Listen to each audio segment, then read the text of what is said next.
有，嗨，大家好，这里是老虎钳，我是老大。嗨，我是决定。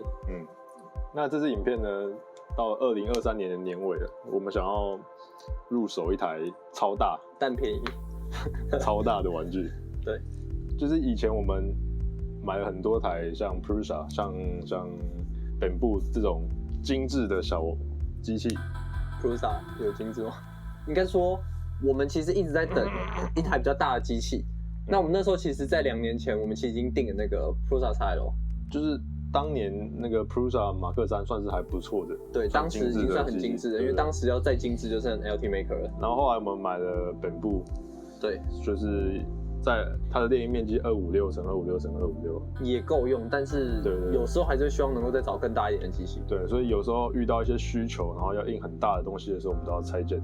这个就很麻烦，觉得有点烦，所以我们当年确实是有订了一台 Prusa XL， 没错，但还没来，订超级久的哦，可能1年快2年多了。所以它在现在将来而未来之际，对，应到而未到的时候，对。然后我们想说，不行，真的这个需求真的是太大了，受不了了，需求太大，不行了。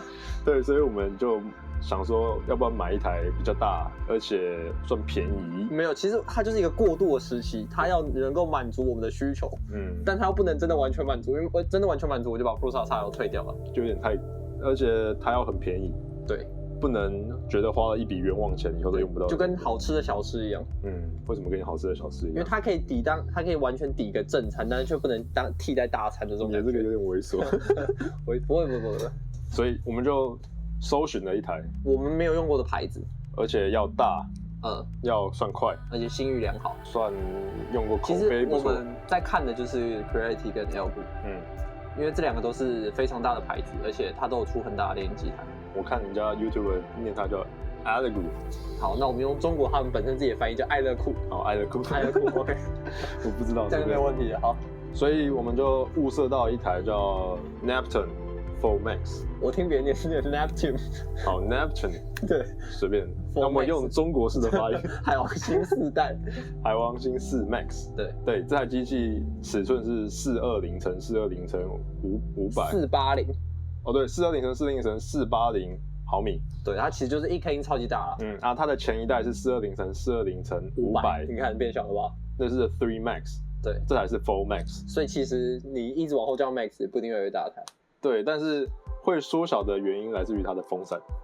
它那个风扇其实我收到都有点惊人。对，所以总之，在我们播放我们的开箱影片之前，我们先来照惯例，对，看一下它的云开箱的内容，对，然后看看我们说的东西跟后面实际上的差别是什么。其实就是我们来看一下我们现在预测的东西跟后面我们自己感受到的有没有一样。OK， 那我们开始喽。那一样，我们来播放一下官方网站的影片。对。咬牙切齿，小屁。对了，忘了讲了，它其实旁边有一台比较小一点的 Plus 啊，但是我们就是要大，所以其实它有很多台，对，有 Full Pro， 对，它整个系列有 Pro 有 Max 有什么？Pro 也是海王星系列的吗？对，Pro 是海王星系列，它这个 Series 好像不止这2台，对。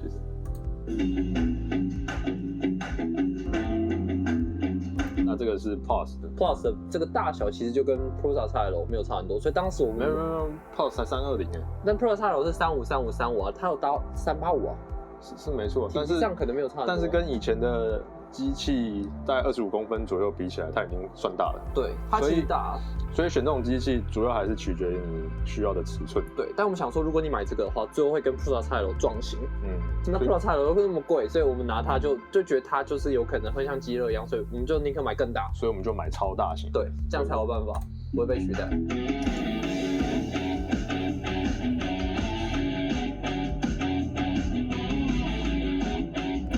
大家看到420×420×480，这真的很大。然后最重要重点是这边这个风扇，其他机器基本上不太会长这个样子。而且它那风扇是有独立开关的哦。而且大家可以去看3的截图跟4的截图，其实就有把这个风扇的差异性画出来。对。就觉得这风扇有点像是显卡那种，就是专门就是它很独立的一个风扇，就专门在吹风，而且那个风很强。因为有风扇的原因是为了要印得更快。对，我们后面也会讲到，就是它为了印得更快，风扇变得超大一个，然后让它的速度起来之后，散热也可以做。但其实这也是个 trade off 嘛，因为它后面加了一个风扇变重，它其实也很难印得超级快。但本来很慢，它本来真的蛮慢。对。好，我觉得这个是核心。一般现在猎鹰机不一定看到。我们再回到刚刚画面。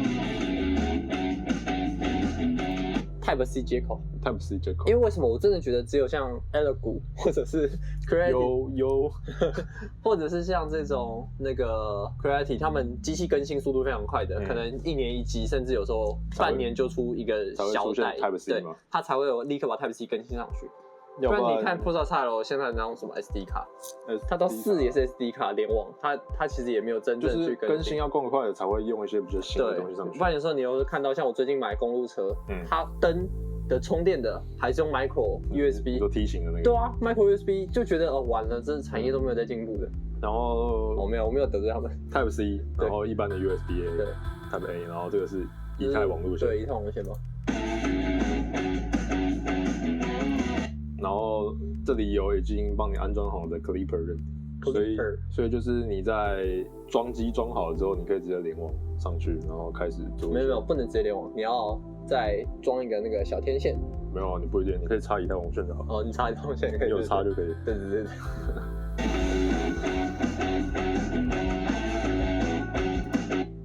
然后这边猎鹰速度是它这一个版本的最大卖点。500，最快到500，然后 default 是250，没错。我们等一下可以开它的 Cura 截图给你看。对，如果是250的话就算快了，500就算真的很快了。对。然后这个有超级疯狂的121元校正，这种就是它如果真的有在修正的话就有差别，然后我们就不知道最后的结果是什么样。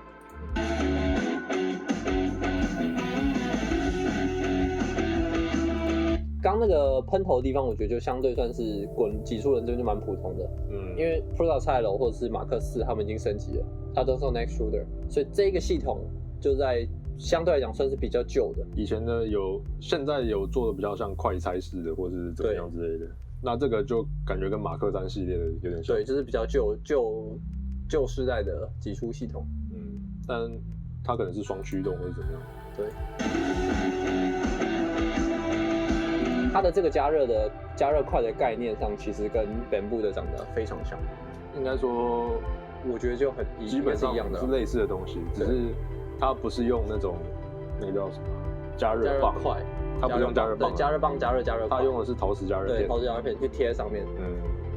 然后一样是有一块散热系统，然后它这个喷头做的比较像是火山喷头一样，是比较长螺牙的，对，可以锁到比较里面，然后接触面积比较大。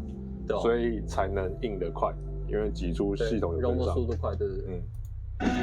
但这个是黄铜的嘛，所以如果你要印一些特别材料，你可能还是要注意。你们觉得那个碳纤维原本真的超级小康，然后印模之后整个拜托超级，你跟梗图一样，对不对？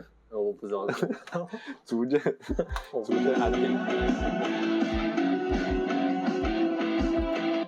这边有看到，虽然他自己加了特效，但就是他后面的那个散热系统，对，但我不得不说，它原本不开后面那个风扇，它就已经很吵了。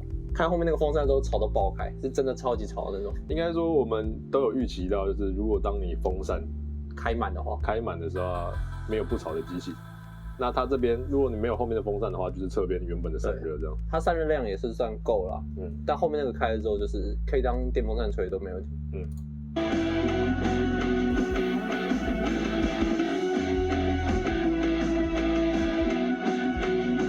我觉得像刚那个就印的算还不错，对。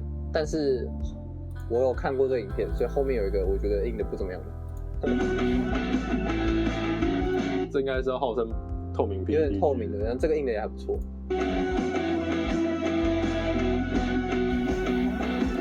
但这个边旗我实在是不理解，如果我今天是做广告的，为什么我不能印一支好看一点的？是紫色特别难印吗？还是我觉得可能是它这个 bench 是用超快速印完的 bench， 那它也要打一下那个时间或什么的，我才能感受到。就是现在的机器基本上送来它的 SD 卡或者储存空间里面都会有一个。我看 Uncle 这次影片，他说里面有一个预切好是28分钟的 bench， 就是会快速印完。对，那它可能就是这一支，但是真的印的我觉得没有到很好。这没有，至少这一支对啊。然后你看那个下面，然后那个基本上就是还不如选黄色的。你知道白其实是可以遮丑的，就是能用，对，但不好看。一白遮三丑，就在这样左边那个这边，但白色还是有点问，就是亮一点是会有点问题。但这种东西如果印的变大了之后，对我就在想，像这种头盔，如果是原本的 Prusa 或者是 Bamboo，它其实裁剪没办法印到完全人的 size 1:1，就是一次印完一体成型，头上高或者是至少左右就30了吧？对啊，左右。所以其实我觉得 4 Max 最大的差别就是印这个会帅。其实我们也有看过，就是印了一个武士头盔，那个我们觉得那个真的是西北帅。它那个虽然也是组合的，但它每个件都超级大。但帽子的本体没有拆，就是一些比较花俏的部件是组合上去。对。但你还是可以看到这边，其实是有一些瑕疵的小瑕疵在。对啊。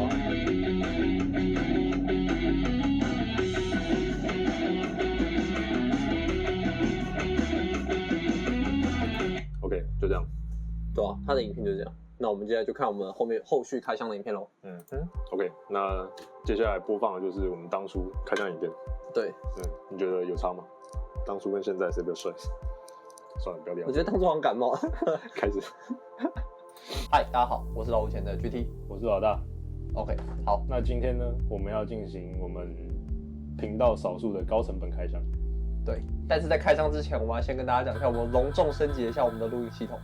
所以看到我这边现在有这种无线分体式的录音设备，因为之前一直被喷什么收音很烂啊什么的。对对对，我们想说要做就把它做好一点，所以这个收音应该会是好一点。所以你会听到 GT 这个成熟又稳重、磁性的嗓音，或者是鸭子声，都一样。好，那我们今天要开箱的是一个比较大型的机台，但是又很便宜。它是 Elegoo 上面有 Elegoo， 对 Elegoo。然后因为我们本身要印的东西，最近有可能会到40公分，特别大的时候，我们想说我们想要买，我们有订 Prusa XL， 但它一直都还没到。对，所以我们想说在机器还没来之前，来一个比较客家的替代方案。对，然后到之后来之后也可以跟 Prusa XL 做比较。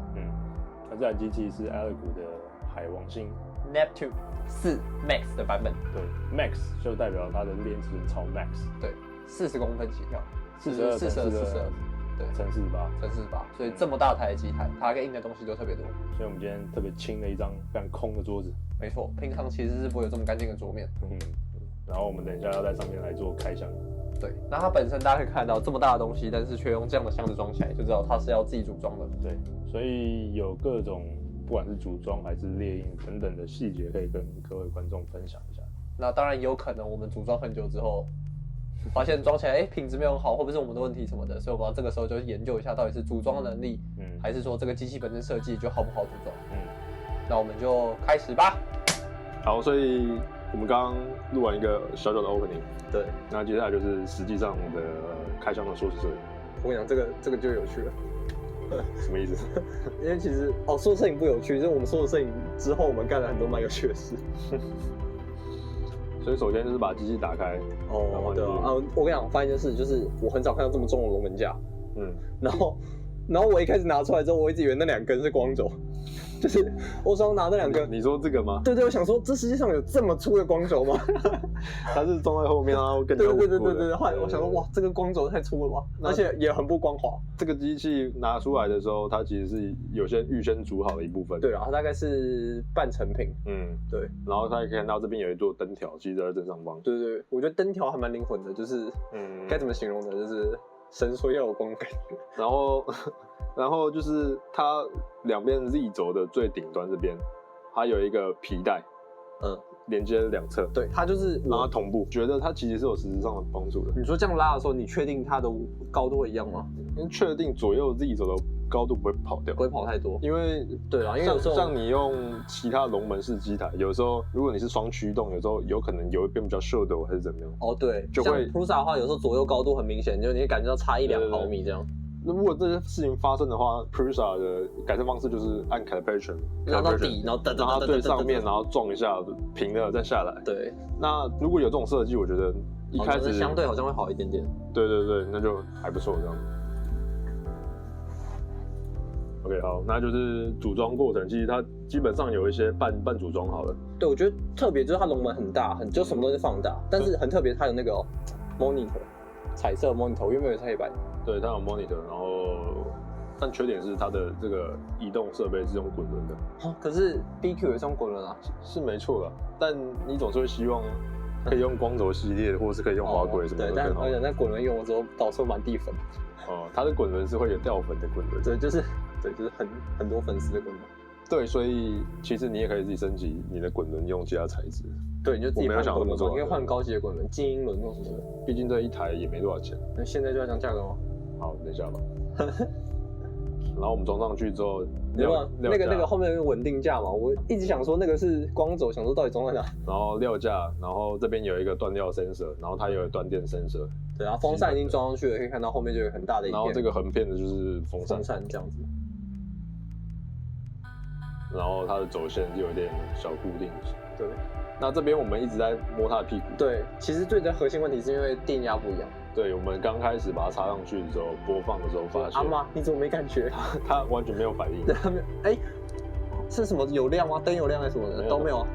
电源旁边的灯电源旁边小灯有亮，对，但是整个机器没有启动，萤幕没有亮，所以我们就很奇怪。所以我们就想说，可能是电源电压的问题，因为这是大陆的机器，这是我们自己发现的，至少不是客服跟我们讲的。然后我们发现之后就去问客服说，是不是电压要调？他说对，所以我们就只好把它整台机器拿起来拆，而且是把背板拆掉，它其实没办法直接调。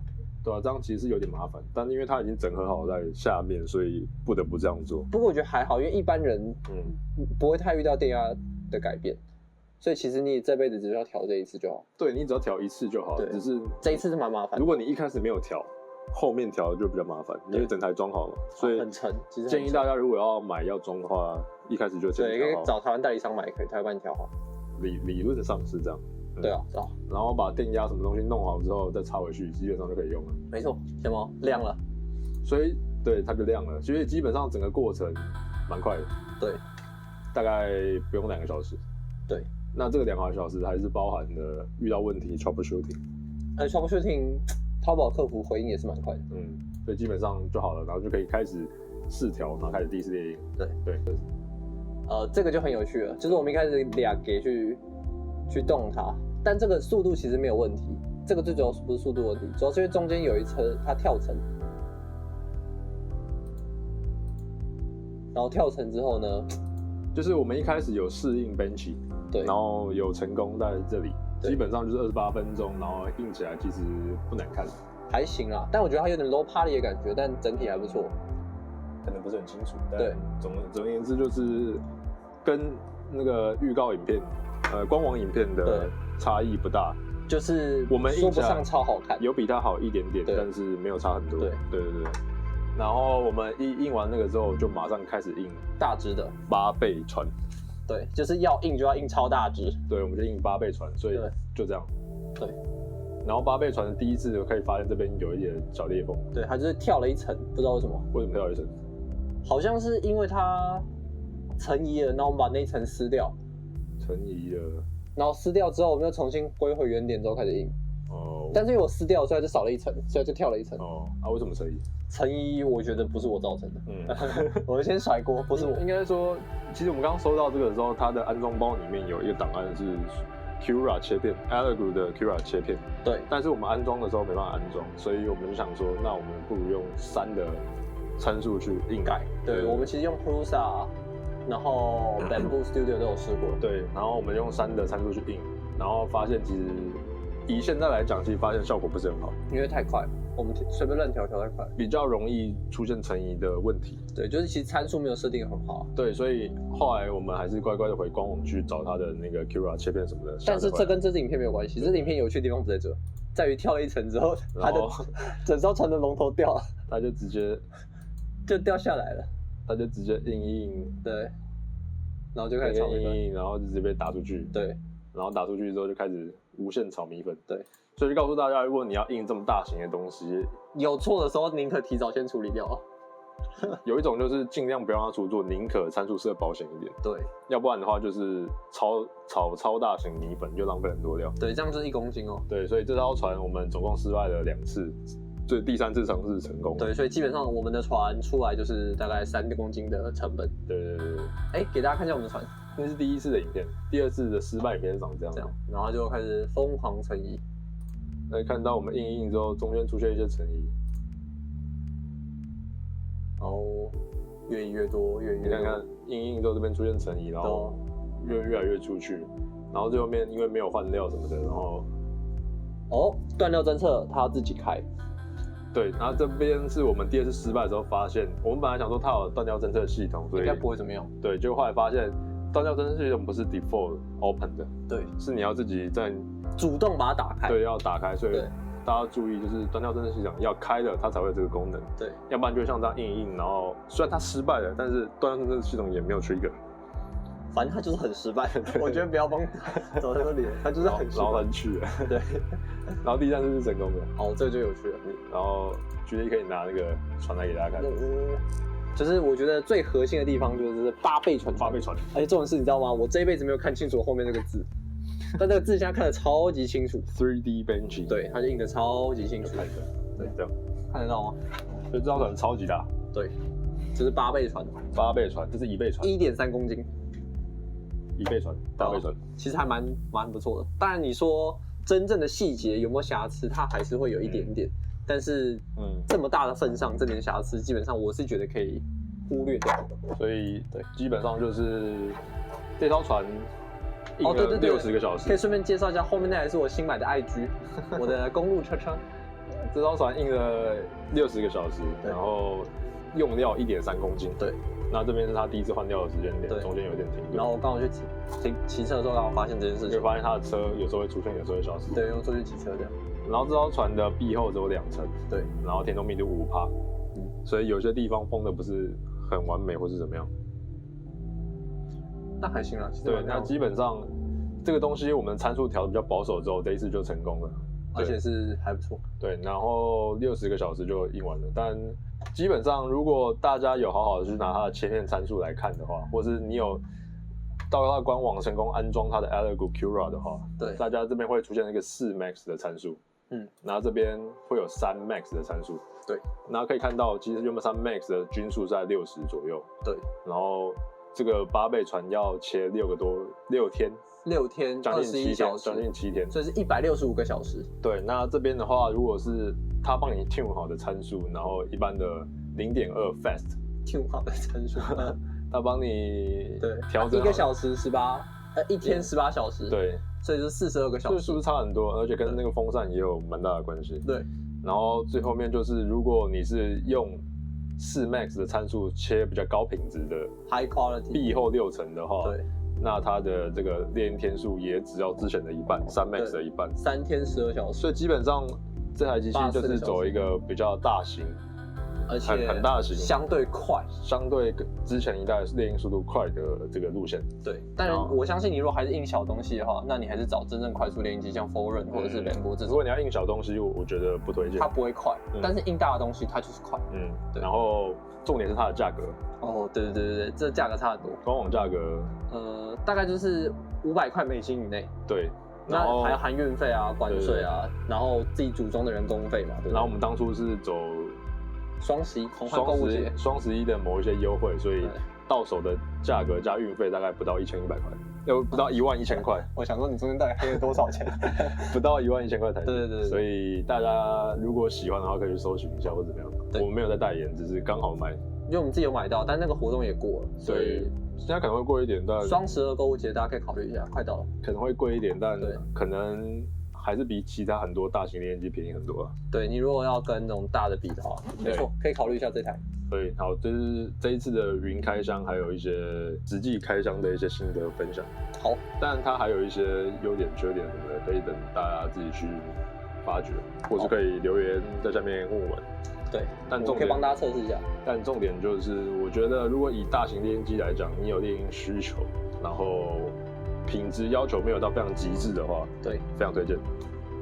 非常推荐吗？我觉得非常推荐。我觉得以 CP 值来讲非常高。对 CP 值来讲非常高。但推荐的话，我觉得要先确定你的品质真的是没有到要求这么高，而且你的猎鹰目的到底是什么？对，如果你真的有非常大型物件的猎鹰需求的话，可以。对啊，大东西最后你出来，我觉得你如果想要到超级精致，你一定要后处理，这个是不可能避免的。因为基本上它这个，因为东西变得很大之后，它这些比较桥接的地方，对，然后一些边缘的地方，一些小细节都会有一些小瑕疵啊。对，所以其实我觉得印大的东西你要注意的就是后处理。对。然后我们还没有印过有支撑物件的东西。对，所以我们支撑的部分我们先不讨论。对，好。这是今天这支影片，喜欢这支影片不要忘记按赞、订阅、分享。我是老虎钳工作室，我们下次影片见，拜拜，拜拜。